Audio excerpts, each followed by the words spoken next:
Şücaətli şəxsin bəlası uzaq görənliyi və ehtiyatı əldən verməkdir. Güclünün bəlası düşməni zəif saymaqdır.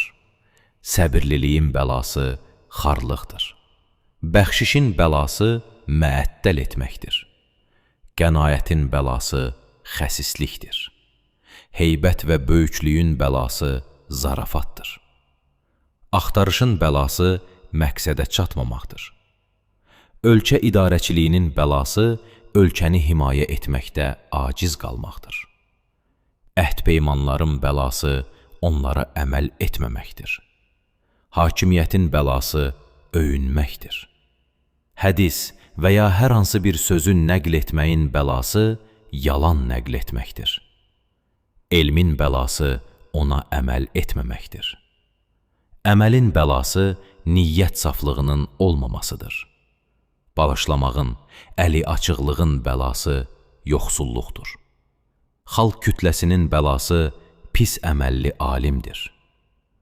Ədalətliliyin bəlası güclü zalımdır. Abadlığın bəlası zalım hakimdir. Qüdrətin bəlası yaxşılıq etməməkdir. Ağlın bəlası xudpəsəndlikdir. Sözün bəlası yalan danışmaqdır. İşlərin bəlası icraçıların acizliyidir.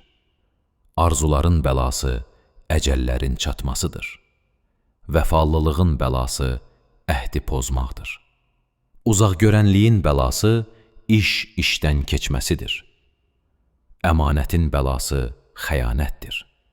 Fəqihlərin, alimlərin bəlası pəhrizkarlıq etməməkdir.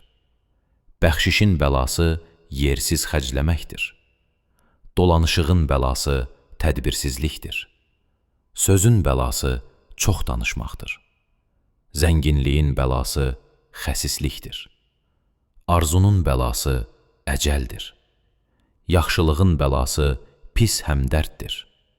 Qüdrətin bəlası zülmkarlıq və itayətsizlikdir. Bütün bəlaların başı ləzzətlərə və eyşi işrətə vurğunluqdur. Ağlın ən pis bəlası kibir və özünü böyük tutmaqdır.